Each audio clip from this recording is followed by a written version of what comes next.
Aleluya. Muy buenos días a todos, bendiciones. Bienvenidos una vez más. Qué gozo y qué privilegio es poder estar en esta mañana en la casa del Señor. ¿Cuántos se gozan? Espero que así sea. Esto es un privilegio, esto es un gozo muy tremendo el poder estar en los planes y propósitos de nuestro Dios. Saludo a las personas que se conectan en esta hora con nosotros. La Iglesia COP Casa de Oración Bíblica les da una vez más la bienvenida a este domingo de culto de alabanza y adoración a nuestro Señor Jesucristo, en quien nos gozamos en esta mañana. Le invito a que se disponga allí desde el lugar donde usted nos ve y que pueda disponer de este tiempo para la predicación de la palabra, para recibir esta palabra de parte del Señor. De igual manera, a los que estamos aquí, le invito también para que se disponga. Si tiene su celular a la mano, póngalo en silencio, en vibrador, para que no le vaya a generar distracción en medio de la predicación. Bueno, hace poco hemos estado estudiando el libro de Efesios, ¿no? Acerca de cómo debería ser un verdadero cristiano, un verdadero creyente. Eso es lo que hemos estado estudiando estos últimos domingos. Y estuvimos hablando creo que fue el último domingo antes de lo de la cena, hablando acerca de la llenura del Espíritu, ¿no?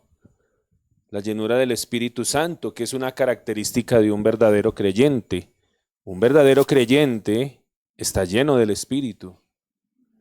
Tiene la llenura del Espíritu. Y hablábamos, a manera de un pequeño resumen, hablábamos de que aprendíamos que lo primero era lo que no era ser lleno del Espíritu. ¿Alguien recuerda de qué hablamos en ese domingo? ¿Qué no es ser lleno del Espíritu? A temblar, a tirarse al piso. Y esta mañana estaba allí meditando esta madrugada y el Señor me traía a memoria este pasaje, recordando esta palabra que iba a traer hoy. Y hablando de que no es temblar, no es caerse al piso, el Señor, o sea, no en vano la Escritura, porque en la Escritura está todo, ¿no?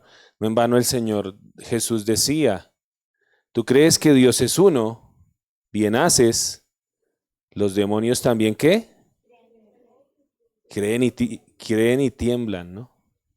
Pero no hacen la voluntad del Señor. Y me recordaba ese pasaje del Señor, hablando de que no es temblar, ¿no?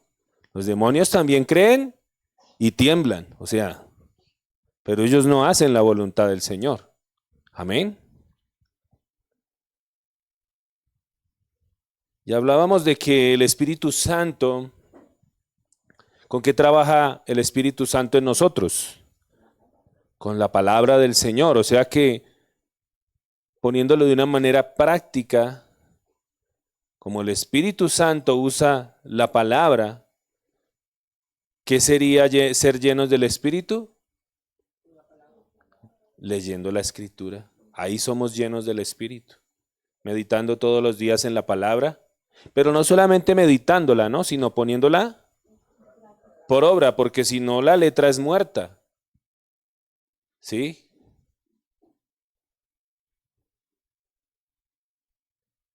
Y hablábamos también de que todos tenemos que ser formados, ¿no? Todos tenemos que ser formados. Como hijos de Dios, todos vamos a ser formados. Los verdaderos hijos de Dios, los verdaderos creyentes van a ser formados en su carácter, a través de las situaciones. Y en estos días también hablábamos de esto, que por eso Dios permite que estén los creyentes y los que aparentemente son creyentes.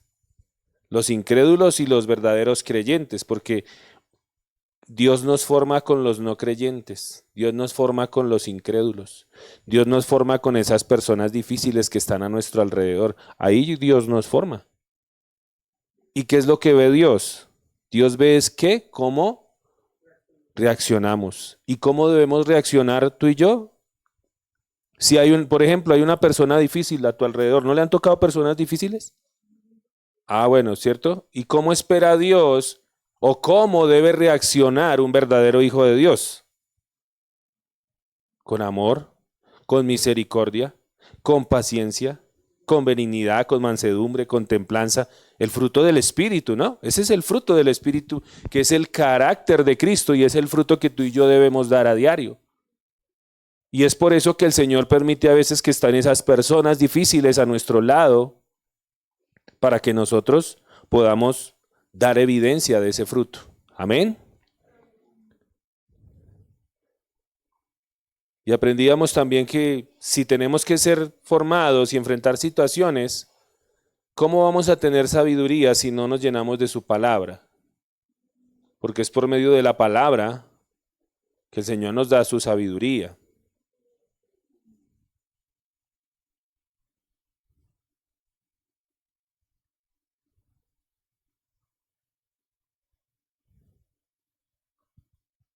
Aprendíamos también de que una evidencia del Espíritu Santo, de la llenura del Espíritu, es un espíritu agradecido, ¿no? Una persona que da gracias. Y poníamos el ejemplo de Job, ¿no? ¿Se acuerdan de la situación de Job? Todo lo que le pasó. Y dice que no acababa de hablar un siervo cuando ya llegaba el otro a darle la otra mala noticia. ¿Y cómo reaccionó Job? ¿Por qué me pasó esto si yo voy a la iglesia, si yo estoy sirviendo? No, ¿cierto que no? ¿Cómo reaccionó él? Dios dio, Dios quitó, bendito sea el nombre del Señor. Amén. Poníamos ese ejemplo, el carácter que tenía Job.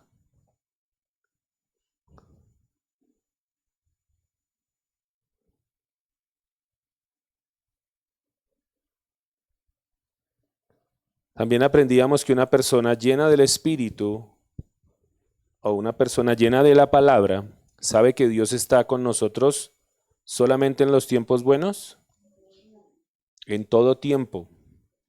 Él está en todo tiempo, en toda circunstancia. Dice la Escritura que aún antes de que fuéramos formados, ya estábamos en el pensamiento de Dios. Porque dice la palabra, sean agradecidos en toda circunstancia, pues esta es la voluntad de Dios para ustedes. Bueno, nos quedamos en la última parte, hablando de los frutos del Espíritu y que teníamos que tener un carácter transformado. Y quedamos en los versículos, creo que fue en el 22. Sí, 22. Vamos a continuar en esta mañana estudiando el libro de Efesios, hablando de la llenura del Espíritu. Vamos a leer en esta mañana los versículos 21 al 33. Efesios capítulo 5, versos 21 al 33. Yo voy a usar la versión Reina Valera. Si hay otra versión que vaya a manejar, aparece en pantalla.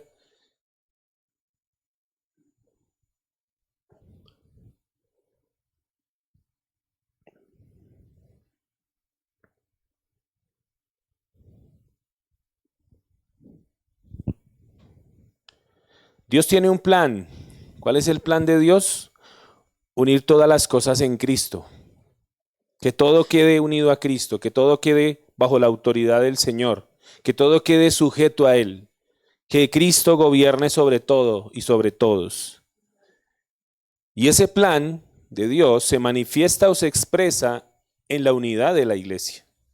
Ahí es donde se va a empezar a ver esa evidencia. Y en la forma como cada creyente vive. Todos nosotros hemos sido llamados a ser ¿qué? Diferentes, a ser humildes, a ser amables. A eso hemos sido llamados tú y yo.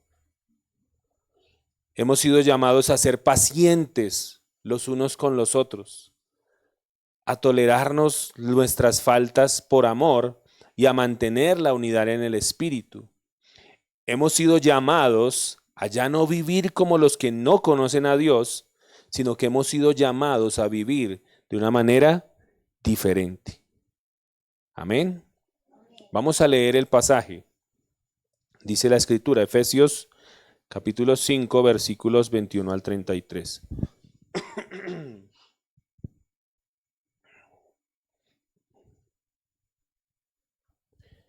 Dice la palabra del Señor: someteos unos a otros en el temor de Dios.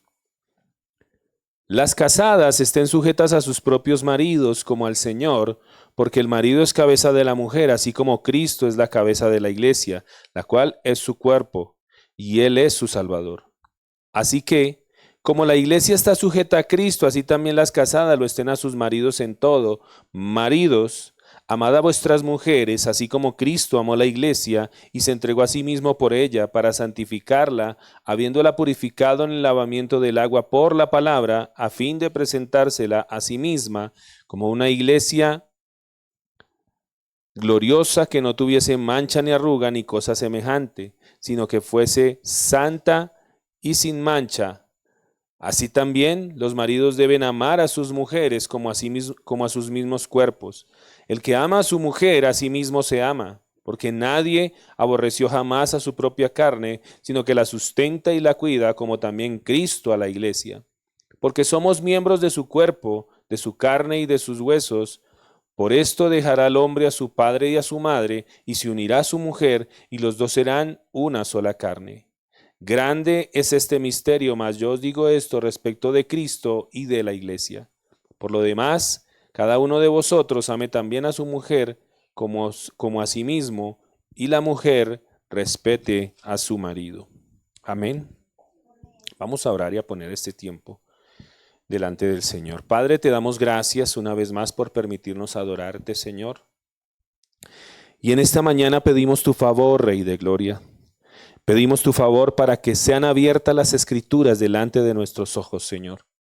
Para que por medio de tu Espíritu Santo tú traigas a nuestra mente, Señor, lo que sabes que cada uno de nosotros necesita, Señor. Sabemos que el único que puede darnos el entendimiento correcto de tu palabra es tu Espíritu, Señor, porque Él fue el que inspiró la palabra.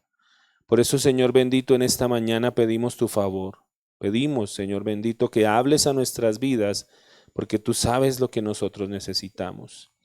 Pongo delante de ti mi vida una vez más como tu siervo, Señor, como instrumento en tus manos, y te pido tu favor y tu gracia para exponer tu palabra, Señor, de la manera que está explícita allí en tu escritura, Señor. Todo esto te lo pido en el nombre de Cristo Jesús. Amén y amén.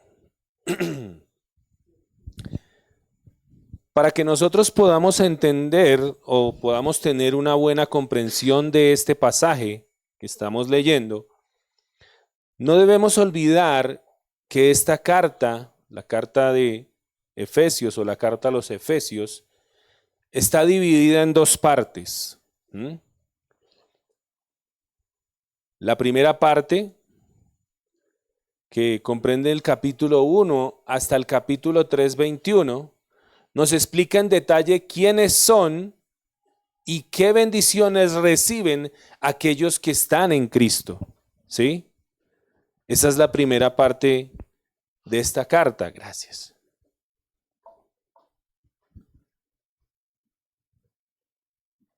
Y la segunda parte,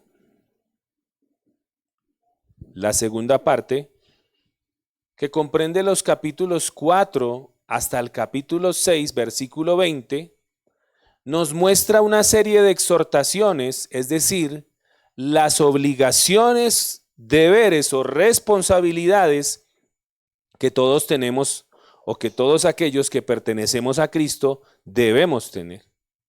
Porque no es solamente, no, yo creo y ya.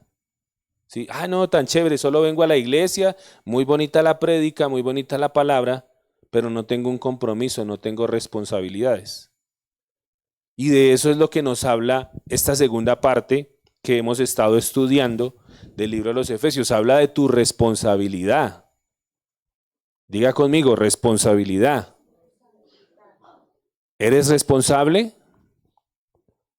Muchos son responsables allá afuera, pero con su vida interior, con su vida espiritual, nada que ver, totalmente irresponsables.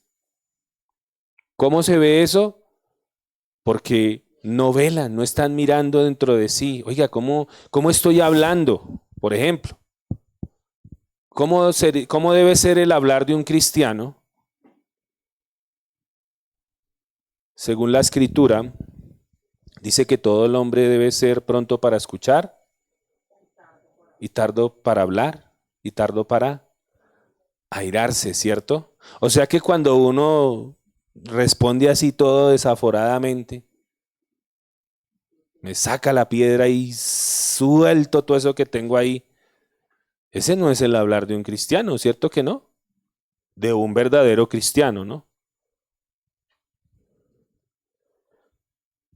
Por eso decía que todos tenemos obligaciones y responsabilidades como hijos de Dios.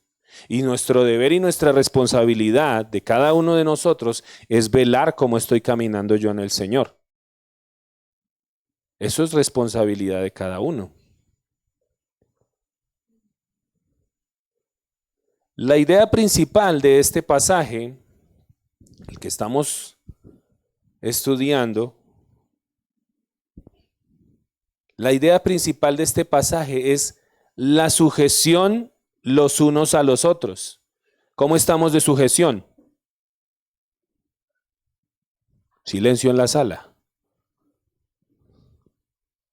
Pero esa es la idea principal de este pasaje. Si miramos el verso 21, dice allí, someteos unos a otros en el temor de Dios. ¿Cómo dice? Someteos unos a otros en el temor de Dios.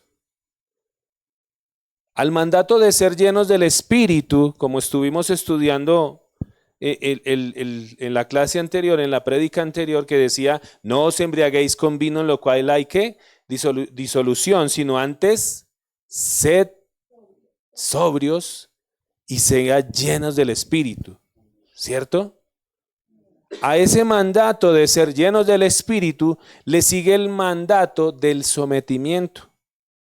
Porque recuerde, si usted mira, está en imperativo, ¿no? Es una orden, no es una sugerencia.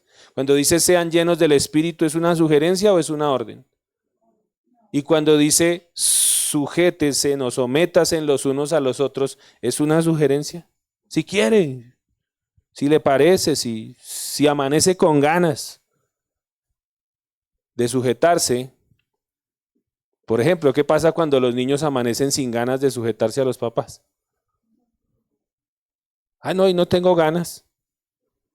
El papá puede decirle, oiga, hoy amanecí sin ganas de darle comida. ¿No tengo ganas? Ahí sí les cambia la cara a los niños, ¿no? Hoy no lo quiero bañar. Ay, ahí sí los niños, ¡eh! Hoy no lo quiero llevar al colegio. ¡Eh! ¿Cierto?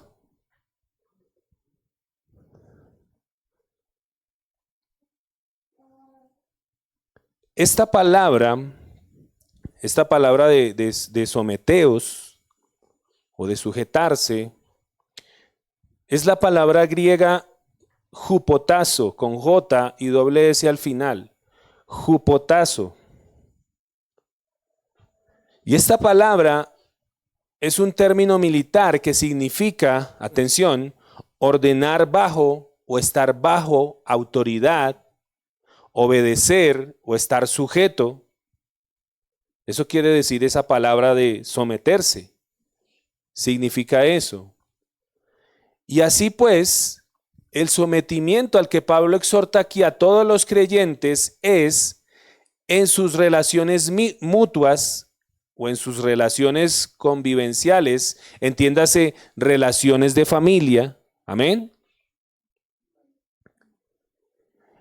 Y esto solo es posible como resultado de la llenura del Espíritu Santo, que eso fue como lo que quedamos al final, ¿no?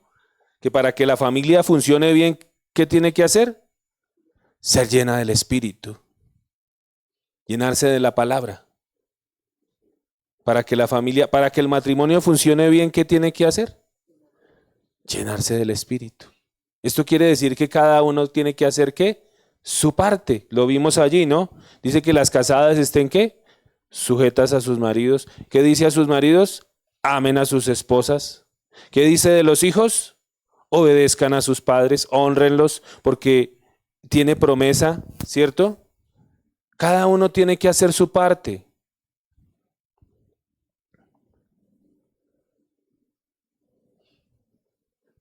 Y esto solo es posible como resultado de la llenura del Espíritu y es, en efecto, una demostración de esa llenura.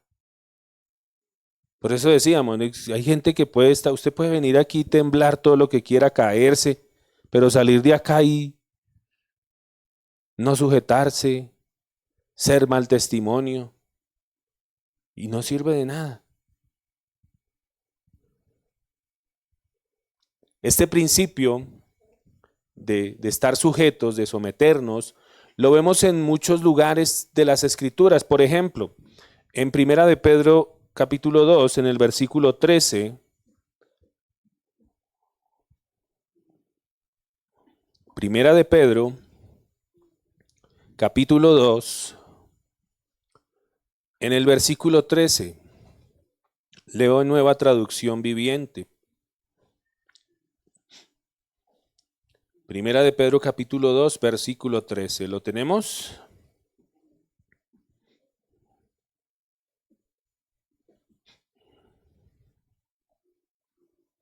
Amén.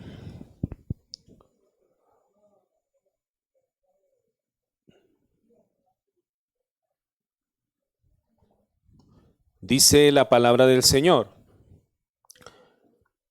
Por amor al Señor, respeten a toda autoridad humana, ya sea el rey como jefe de Estado. Pero dice que respeten a toda ¿qué? Autoridad humana. ¿Qué autoridades hay aquí establecidas en la tierra?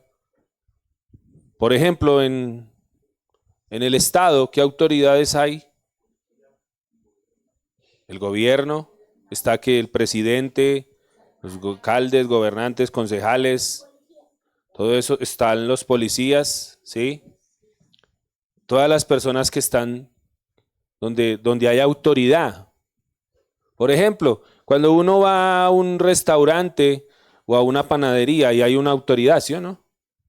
¿Quién es la autoridad ahí? El dueño del negocio. O sea que si yo voy a ese restaurante o a esa cafetería y yo empiezo a subir los pies encima de la mesa, o me como lo que me dieron y boto los papeles ahí al piso y hago regueros, y la autoridad me dice, mire, compórtese, baje los pies de la mesa, ¿está mal o está bien? ¿Y qué nos dice la palabra? Que todos debemos ¿qué? Respetar las autoridades, sujetarnos a las autoridades, ¿cierto que sí? Donde quieran que vaya van a encontrar autoridades, por lo menos los niños. En el colegio, ¿quién es la autoridad? Exacto. Entonces yo debo ¿qué? Respetar la autoridad. Si la autoridad a mí me dice, me hace el favor y guarda silencio y vamos a poner atención en la clase, ¿qué debe hacer el niño? Y eso es respeto, ¿cierto? Eso es respeto a la autoridad. Si, por ejemplo, la autoridad o la profesora me dice, me hace el favor y se mete la camisa, no se saque la camisa del pantalón, ¿qué debe hacer el niño? ¿Déjase la camisa por fuera? ¿Qué tiene que hacer? Meterse la camisa, ¿cierto? Porque la autoridad le está dando esa instrucción. Y eso es respeto. ¿Es qué? Respeto. Cuando Pedro exhortó a los creyentes a que se sometieran a las autoridades en este versículo, se refería a las autoridades del Imperio Romano dirigido por Nerón. ¿Alguien sabe quién es Nerón? Ahorita dice, no, un perrito de la esquina. El perrito del parqueadero. Nerón, Nerón. Se lo dejó de tarea. Busque quién era Nerón y qué hizo. Busquen por ahí. Pero dice que Nerón era un tirano muy reconocido por su crueldad. Y desde luego Pedro no les estaba diciendo a los creyentes que debían ignorar su conciencia, pues años antes Pedro le había respondido al sumo sacerdote diciendo: nosotros tenemos que obedecer a Dios antes de que cualquier autoridad humana. ¿Pero por qué estaba diciendo eso Pedro? Recuerde que los habían metido a la cárcel, estaban presos. ¿Por qué? Por predicar el evangelio. Y después de que los metieron presos, los golpearon, porque también dice allí que los golpearon, y les dijeron que dejaran de predicar en ese nombre. Y ahí es donde Pedro dice: nos es necesario primeramente obedecer a Dios antes que a los hombres. A todos se nos ordena cooperar con los gobernantes según nos lo permita nuestra conciencia. Por ejemplo, ¿qué pasaría si sacaran una ley que prohibiera leer la Biblia? ¿Qué tendríamos que hacer nosotros? ¿Dejarla de leer? No. Tendríamos que seguirla leyendo, pase lo que pase. Aquí muchas veces cuando no existe la comodidad o la facilidad de las cosas, es cuando la gente más se esfuerza y más valora lo que tiene, ¿no? ¿Cierto que sí? Por ejemplo, cuando hay personas que viven por allá lejos y les toca caminar todos los días, ¿cómo se valora cuando se tienen los medios para tal vez transportarse de una manera diferente, ¿no? Teniendo una cicla, por ejemplo. Ay, la bicicleta. Pero el que no le necesita, dice: eso deja la cicla por allá tirada, la tiene pinchada, no le hace un arreglito. ¿Cierto que no? Porque no la valora. Nosotros aquí tenemos la escritura todos los días. Pastor, no tengo Biblia. Ahí está el celular, ahí está la Biblia. Varias versiones. Aquí nosotros tenemos la libertad de poderla leer, ¿no? ¿Sí sabía que hay lugares en los que no se puede leer la Biblia? Que hay lugares en los que la gente le toca por allá meterse en las alcantarillas para leer la Biblia. Imagínense, allá al lado las ratas, allá al lado. Allá donde cae el chichi, el popó que todos hacemos y que pasa el agua sucia. Hay lugares en los que la gente no puede leer la Biblia, le toca esconderse por allá para leerla. Y muchos de nosotros la tenemos ahí al lado, en la mesita de noche, lo que decía ahorita, en el celular, y ni 5 minutos diarios para leer la Biblia. Pero, ¿qué pasaría donde nos prohibieran leer la Biblia acá? Ahí sí, ¿cierto? Ahí sí correríamos. Guardaríamos pedacitos de la Biblia, memorizaríamos capítulos, versículos enteros, con tal de tener la escritura. Pero en ese caso no tendríamos que sujetarnos a las autoridades, ¿no? Cuando violan un principio de la palabra. Ahora, si somos perseguidos, debe ser por obedecer a Dios, ¿no? Y no por violar o quebrantar las leyes morales o civiles. No es gente que no, es que estoy pasando esta tribulación y recuerda que y resulta que usted, un ejemplo, debía impuestos. ¿Será que tenemos que pagar impuestos? ¿Cierto que sí? Pero si uno no paga impuestos, ¿qué le puede pasar? Le quitan todo, ¿sí o no? Y a veces, ay, no está a prueba. No, lo que pasa es que si usted no paga, pues le van a quitar las cosas, ¿sí o no? Así de, eso es sencillo. Dice Romanos 13, versículos 1 al 5. Romanos 13, versículos 1 al 5.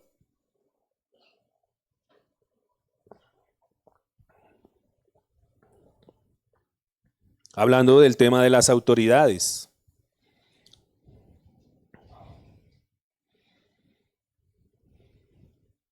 Romanos 13, versículos 1 al 5. Nueva traducción viviente dice: toda persona, ¿toda qué? Toda persona, inclusive los cristianos, Deben someterse a las autoridades de gobierno, pues toda autoridad proviene de Dios. Los que ocupan puestos de autoridad están allí colocados por Dios. Por lo tanto, cualquiera que se rebele contra la autoridad se rebela contra lo que Dios ha instituido y será castigado. Pues las autoridades no infunden temor a los que hacen lo que está bien, sino a los que hacen lo que está mal. ¿Quieres vivir sin temor a las autoridades? Haz lo correcto, y ellas te honrarán. Las autoridades están al servicio de Dios para tu bien, pero si estás haciendo algo malo, por supuesto que deberías tener miedo, porque ellas tienen poder para castigarte, están al servicio de Dios para cumplir el propósito específico de castigar a los que hacen lo malo. ¿Se imaginan un mundo donde no hubiera autoridades? ¿Qué pasaría? ¿Cierto que sí? ¿Qué pasa si no hubiera policías en las calles? ¿Qué pasa si no hubiera semáforos? Accidentes por todo lado. ¿Qué pasa si los papás no disciplinan a sus hijos? Ahorita los niños, ¡eh! No. ¿Qué pasaría? Se forman mal, claro, ¿cierto? Y por eso Dios dejó establecidas las autoridades en todo lado. Amén. Sigue diciendo el pasaje, por eso tienes que someterte a ellas, no solo para evitar el castigo, sino para mantener tu conciencia limpia. También en 1 Corintios 16, versículos 15 al 16, Pablo exhortaba a los corintios a que estuvieran sujetos a aquellos que fueron primeros y que sirven en la obra del Señor. Vaya conmigo allí. 1 Corintios 16, versículo 15 y 16.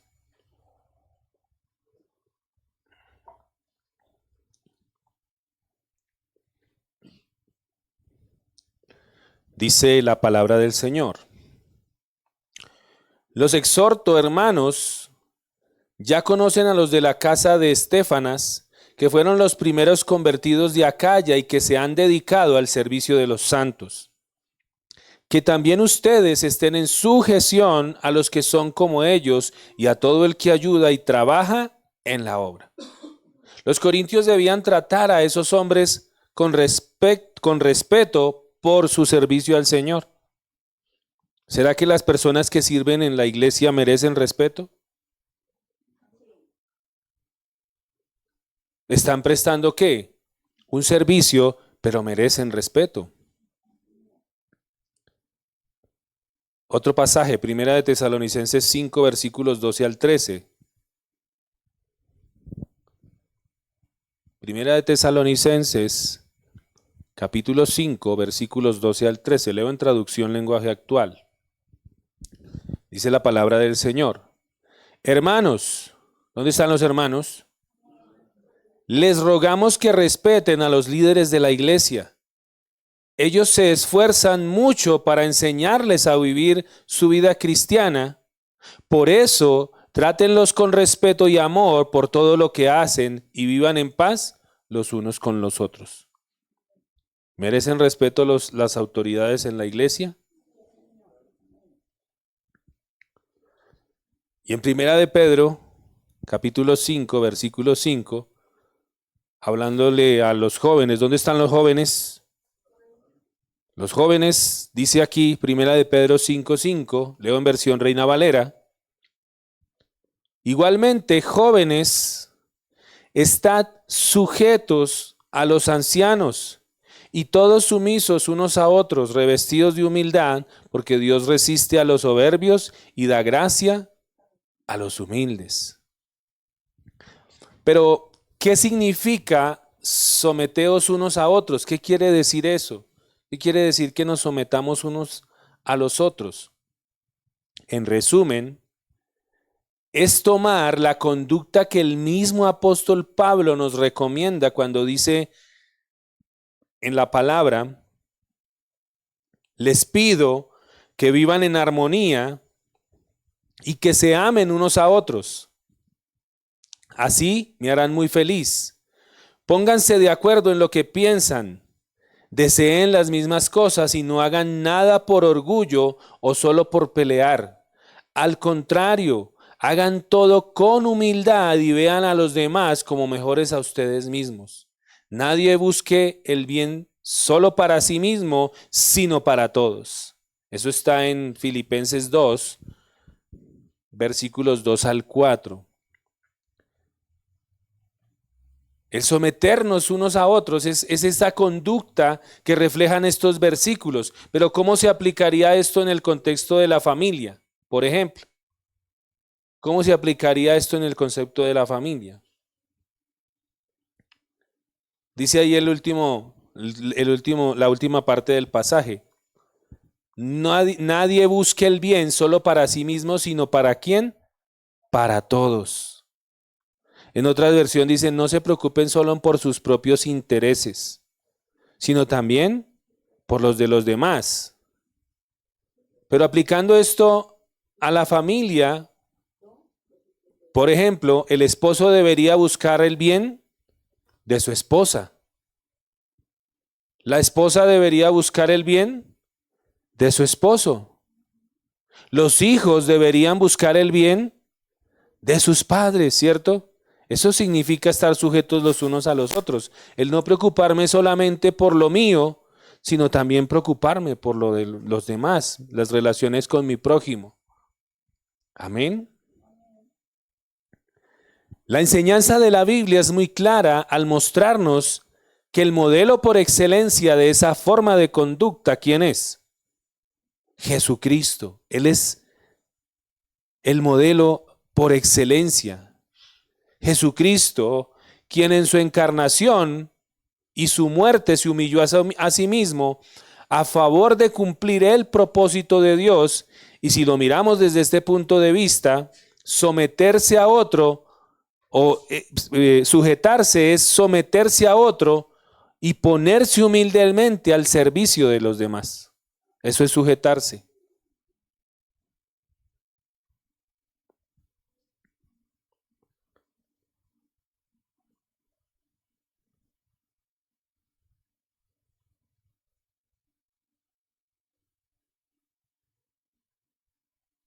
Pero para sujetarse, allí en el versículo 21 nos sigue diciendo y nos da una indicación muy importante y quiero que la tenga en cuenta. Ahí en el versículo 21 en la parte B,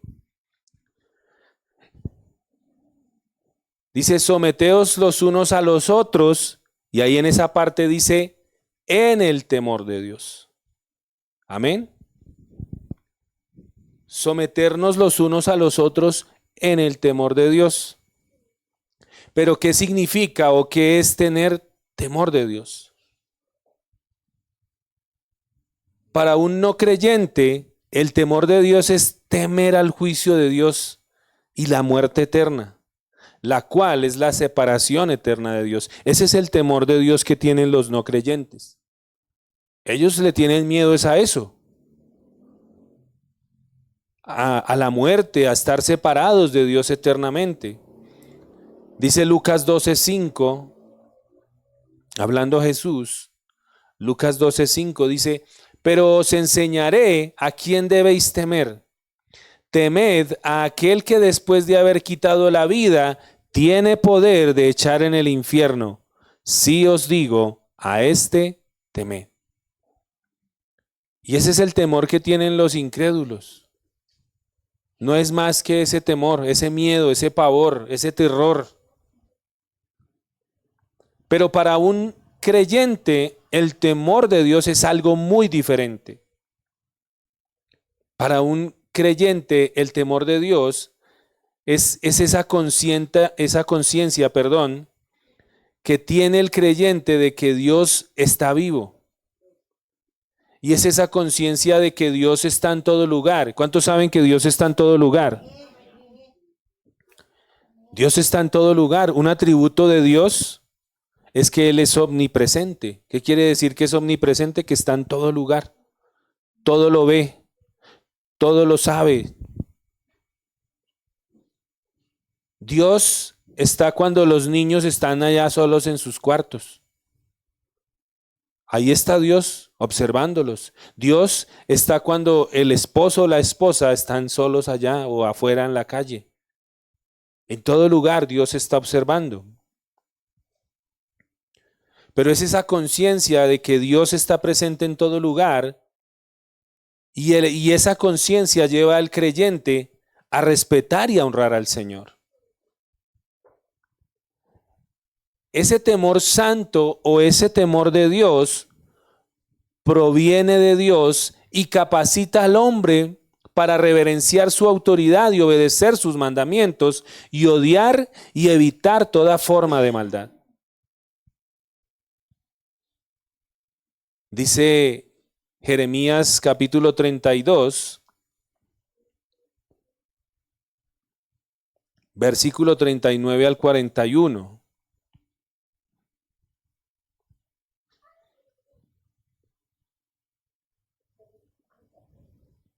Jeremías capítulo 32, versículo 39 al 41, la versión Reina Valera, dice: y les daré un corazón y un camino para que me teman perpetuamente, para que tengan bien en ellos y sus hijos después de ellos, y haré con ellos pacto eterno, que no me volveré atrás de hacerles bien, y pondré mi temor, temor de Dios, en el corazón de ellos para que no se aparten de mí. Por eso es que las personas que no tienen a Dios no tienen ese temor de Dios. Ese temor que lleva a reverenciar, ese temor que lleva a honrar al Señor, a querer guardarse para el Señor. Pero eso tiene un porqué. ¿Por qué? Porque ese temor solo lo puede poner Dios en el corazón del hombre. El hombre por sí solo no puede tener temor de Dios. Tal vez tiene una idea de Dios, tal vez tiene cierto conocimiento hasta cierto punto, pero ¿cómo vemos en que no tiene temor de Dios? Porque hace las cosas y no le remuerde su conciencia, no pasa nada. No es redarguido. ¿Quién hace la labor de redarguirnos a nosotros de pecado? El Espíritu Santo. Por eso si ven que no, por eso los no creyentes no pueden tener temor de Dios. Además también el temor de Dios es el principio o donde comienza la verdadera sabiduría. Dice el Salmo 111, versículo 10.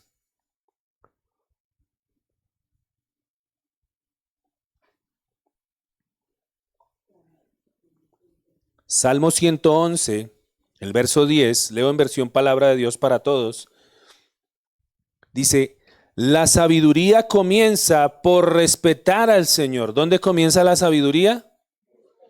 Por respetar al Señor. Por eso dice que los necios desprecian ¿a qué? ¿Desprecian qué? La sabiduría. Los necios desprecian, se burlan de la sabiduría. Ay, yo vivo a mi manera, yo creo en Dios a mi manera. La sabiduría comienza por respetar al Señor. Los que obedecen sus mandamientos demuestran que son inteligentes. ¿Cuántos quieren ser inteligentes? Empiecen por respetar al Señor.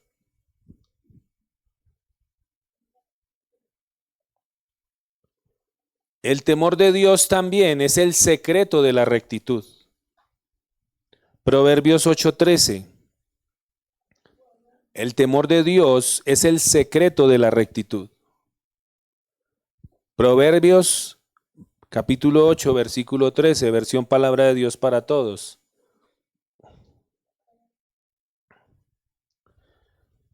Dice la palabra del Señor: el que respeta al Señor rechaza el mal. El que respeta al Señor, ¿qué? Rechaza el mal. Yo detesto, y ahí está hablando el Señor, yo detesto el orgullo y la arrogancia, los malos caminos y la boca que dice mentiras. Dice que lo detesta. El orgulloso, el arrogante, el que toma malos caminos y la boca que dice mentiras. Por eso cuando decimos mentiras, ¿qué está pasando allí? Dice que Dios lo aborrece. Dios aborrece a esa persona.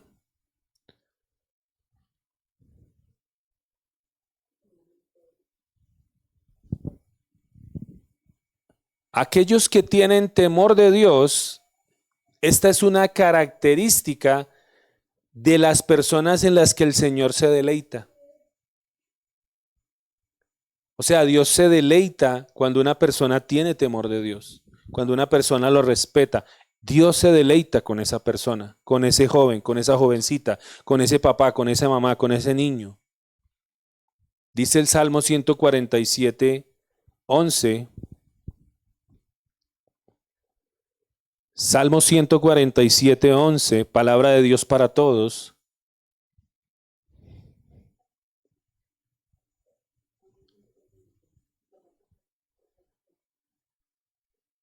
Dice la palabra del Señor. En cambio, al Señor le agrada la gente que lo respeta. Qué tremendo, ¿no? Dice, el Señor se agrada. Le agrada a la gente que lo respeta, que tiene temor de Dios, que tiene reverencia, que no se olvida de que Dios está en todo lugar y que en todo lugar lo ve. Los que confían en su fiel amor, dice,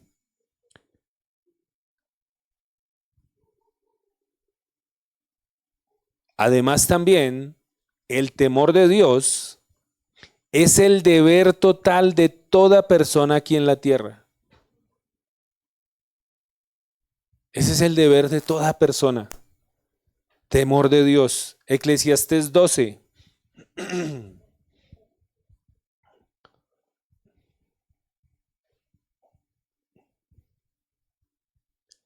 Eclesiastés capítulo 12, versículos 13 al 14. Leo en palabra de Dios para todos.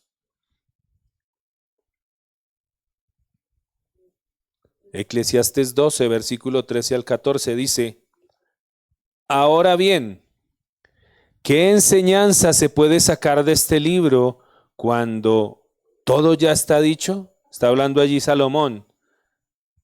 El libro de Eclesiastés, hablando de todo lo que es vanidad en la vida, de todo lo que el hombre persigue y que no encuentra satisfacción en ninguna de las cosas, ni en el dinero, ni en la fama, ni en las personas, ni en la riqueza, ni en nada que este mundo nos ofrezca.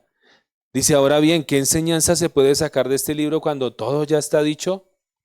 Que lo mejor que un ser humano puede hacer es tener temor de Dios y obedecer sus mandamientos. ¿Qué es lo mejor que tú puedes hacer con tu vida? Tener temor de Dios y obedecer sus mandamientos. Es lo mejor. ¿Qué es la mejor herencia que tú le puedes dejar a tus hijos? El temor de Dios, la palabra y que obedezca sus mandamientos. Es lo mejor que le puedes dejar. Porque tiene promesa de esta vida y de la venidera. Pero si tú solo le dejas lo terrenal,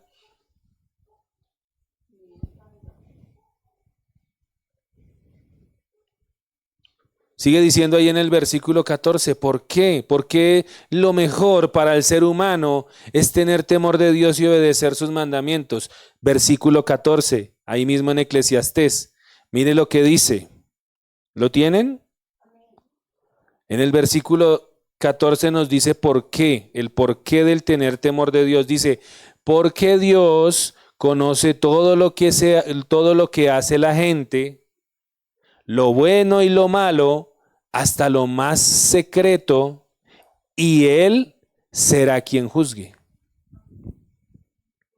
Dios conoce todo lo que tú haces, sea bueno o sea malo. Y Él va a juzgar a todos aquí en la tierra. Va a llegar el día en que Dios va a venir a juzgarnos a todos. Sea porque venga el Señor o sea porque nos llegue la hora de irnos hacia su presencia. Porque está destinado que los hombres mueran una sola vez y después de eso, el juicio. Pero por eso es que tenemos que tener temor de Dios. Porque Él sabe todo de ti, Él sabe lo que has hecho, lo que estás haciendo. Y por eso Él tiene misericordia y nos llama al arrepentimiento. Amén.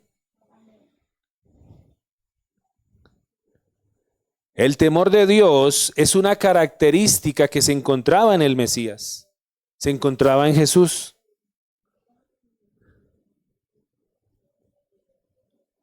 Vaya conmigo, Isaías capítulo 11.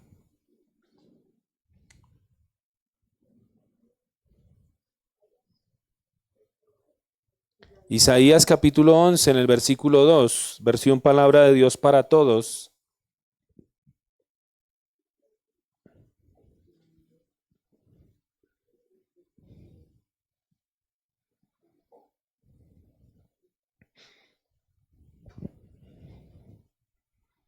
Está hablando allí del Salvador, dice Isaías 11:2. Dice, el Espíritu del Señor, y cuando mire que está escrito allí el Espíritu del Señor, note que está en mayúscula, ¿no? ¿Se refiere a qué? Al Espíritu Santo. Dice, siempre estará con este nuevo rey, hablando del Mesías. Le dará un espíritu de sabiduría y entendimiento, lo guiará y le dará poder. El Espíritu le permitirá conocer al Señor, así le llenará de un respeto profundo por el Señor. Y ahí es donde vemos la obra del Espíritu Santo. Por eso, como decíamos al principio, los incrédulos no pueden tener temor de Dios. Porque solamente es a través del Espíritu Santo, cuando tú le entregas tu vida al Señor, el Espíritu viene y empieza a hacer una obra en tu vida. Él te da sabiduría y entendimiento y luego te empieza a permitir que tú vayas conociendo al Señor. Y por conocer al Señor, ¿qué va a venir? Va a venir temor de Dios a tu vida. Pero sin el Espíritu Santo esa obra no puede ser. Por eso Pablo le decía a la iglesia, examínese cada uno si el Espíritu de Cristo está en ustedes, porque si no, no son del Señor.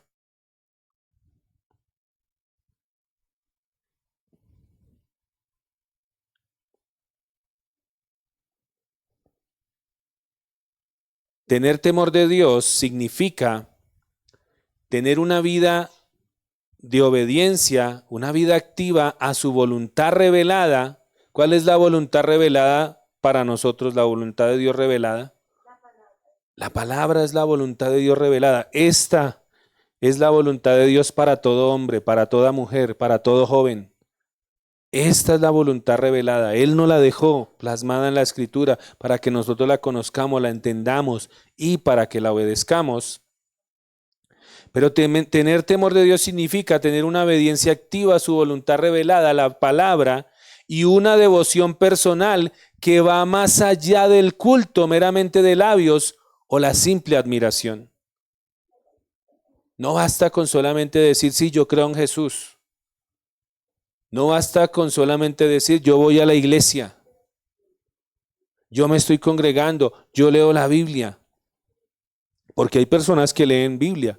Hay personas que tienen mucho conocimiento de la palabra, pero cuando tú miras la devoción que tiene esa persona, no se ve el fruto de la palabra por ningún lado.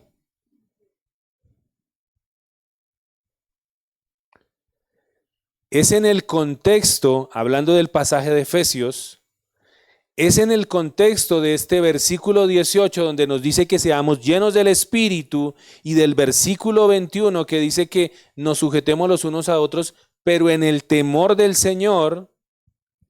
Y es en el contexto de estos dos versículos que podemos entender la sujeción y el cambio en las relaciones, hablando de esa sujeción los unos a los otros.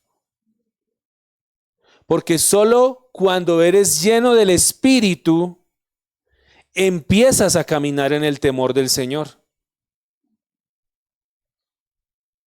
Solo cuando estás lleno del Espíritu y esa devoción a Dios te va a transformar y empieza a transformar las relaciones y el comportamiento de todos. Por eso se hace tan necesario y por eso nos hace énfasis allí este pasaje.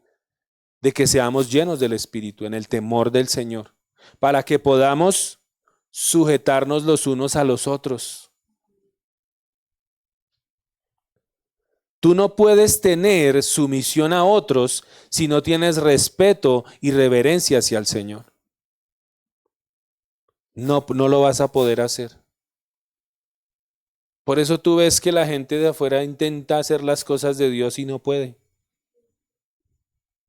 Por eso tú ves que la gente allá afuera intenta buscar al Señor en sus propias fuerzas y no puede.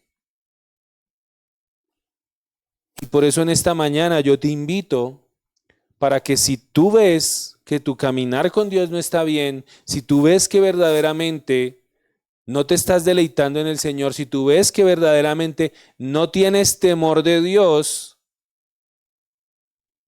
examines tu vida y que clames al Señor para que Él envíe su Espíritu Santo. Porque recuerda que es la obra del Espíritu. Y quería hacer este pequeño espacio, este tiempo, para que empezáramos después a ver todo lo que lleva allí, sobre las relaciones familiares, sobre el matrimonio, sobre los hijos. Aún dice allí que los amos y los esclavos, pero ahí también debe entenderse aquellos que somos empleados, ¿sí? Que tenemos jefes, porque tal vez en este contexto cultural no haya esclavitud acá donde estamos, pero hay un contexto de estar sujetos a la autoridad del jefe en un trabajo, ¿no? Entonces vamos a dejarlo hasta ahí. Invito a que se ponga sobre sus pies.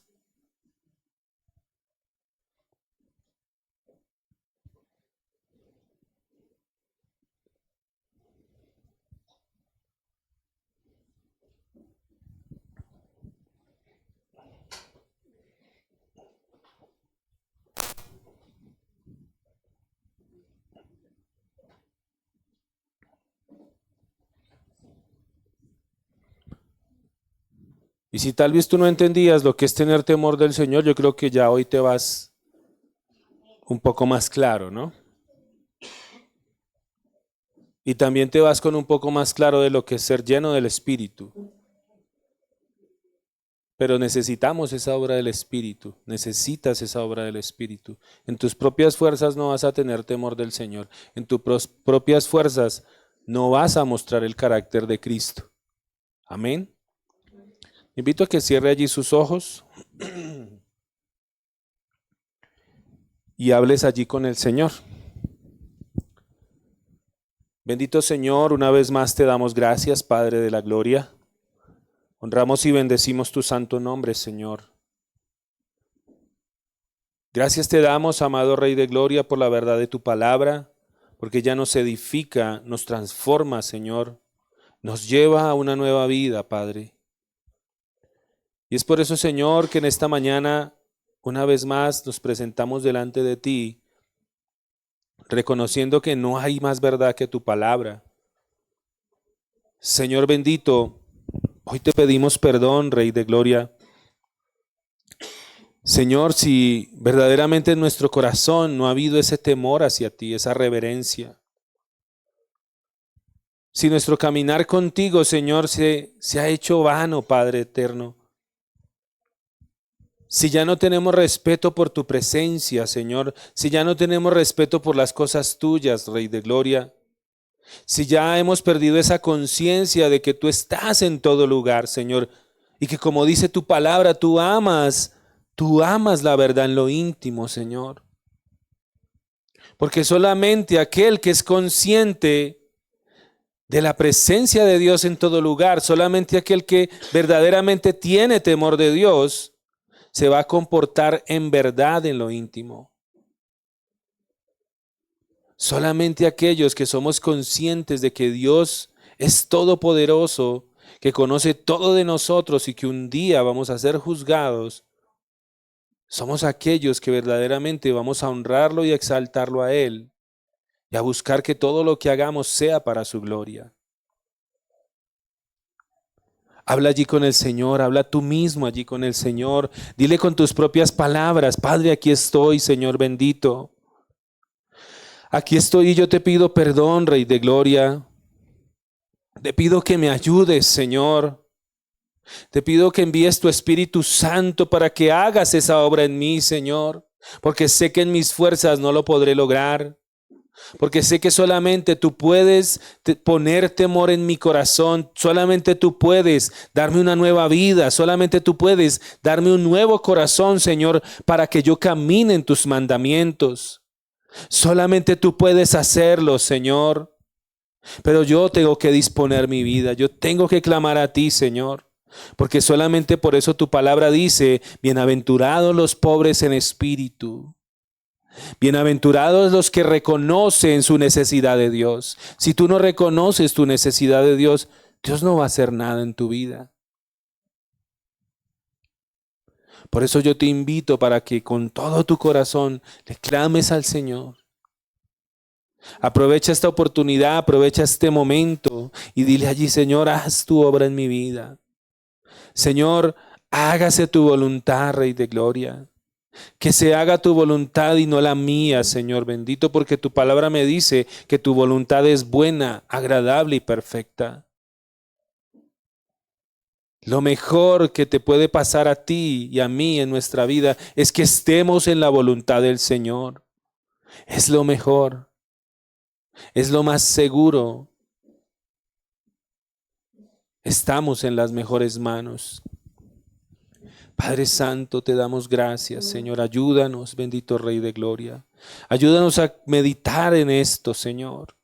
Ayúdanos a meditar cada día, velar y orar para saber cómo estamos caminando delante de ti, Señor.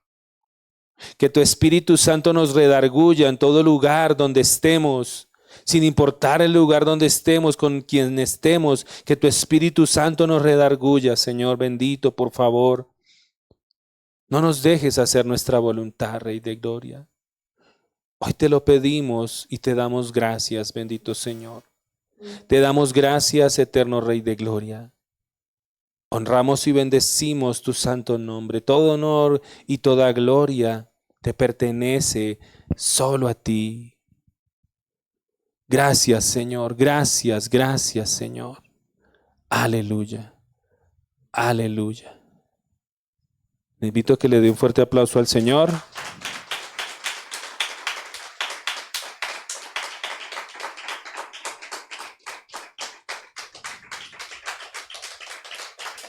Gracias, Señor. Gracias, Padre Santo. No lo vayas a poner todavía, Santi. Seguimos honrando al Señor con aquello que usted haya dispuesto, conforme al Señor le haya prosperado. Hágalo voluntariamente, con alegría, como dice la Escritura, no por necesidad, porque Dios ama al dador alegre. Amén.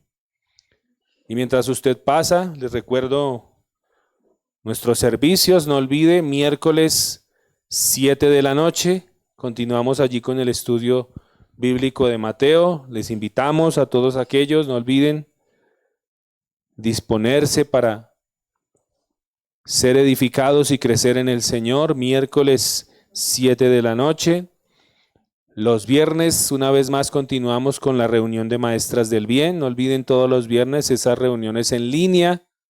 Así que es cómodo, porque es desde cualquier lugar donde usted pueda estar, desde la comodidad de su casa, allá usted sentada con su celular, tomándose un tintico, un cafecito. Y ahí puede estar en la reunión, escuchar, recibir, ser edificada. Esa reunión es en línea, no lo olvide. Viernes 7:30 de la noche, maestras del bien. El sábado continuamos sirviendo al Señor. Una vez más doy gracias al Señor por la vida de las personas que se han dispuesto para venir al servicio de los sábados. ¿Cómo vemos la iglesia? Bonita, ¿cierto? Organizada. Gracias al Señor que se ha podido cumplir con la tarea de que después de que hicimos los últimos arreglos, permaneciera así, ordenada. Gracias al Señor, pero también gracias a las personas que le sirven al Señor en esa área. Y el domingo nuevamente continuamos con nuestro servicio dominical. No olvide, ore entre semana, pues, y pídele al Señor que le ponga personas. Si tiene una persona allí en necesidad, invítela a la iglesia y le vamos a la iglesia, que el Señor quiere hacer una obra en su vida. Entonces, domingo 9 de la mañana y luego continuamos con nuestro discipulado. Amén. Entonces vamos a darle gracias al Señor. Invito a que se ponga sobre sus pies. Padre, te damos una vez más gracias por el tiempo. Gracias por la palabra, gracias por permitirnos reunirnos hoy como familia, Señor, por permitirnos estar hoy en tu casa. Padre, queremos darte gracias de manera especial por las ofrendas, Señor. Gracias, Padre eterno, por bendecir nuestros trabajos. Gracias por darnos la salud, la sabiduría, la gracia para trabajar, Señor bendito. Gracias por la provisión, Padre eterno, porque sabemos que todo proviene de ti y es para ti, Señor. Como dice tu palabra, nosotros te damos desde lo que tú nos das, Señor. Nosotros solo somos mayordomos en esta tierra porque todo te pertenece a ti. Todas las cosas te pertenecen, Señor. Nuestra vida, nuestros recursos, todo lo que vemos y aún lo que no vemos, todo te pertenece a ti, Señor. Por eso te damos gracias, Rey de Gloria, y te pedimos que nos des tu favor, tu sabiduría para ser buenos mayordomos de todo lo que nos has dado en esta tierra mientras estemos aún en ella, Padre. En Cristo Jesús te damos gracias. Amén y amén. Un saludo a las personas que se conectaron, que el Señor les bendiga. Nos vemos el miércoles a las 7 de la noche, una vez más para el estudio bíblico de Mateo. Un abrazo a todos, bendiciones.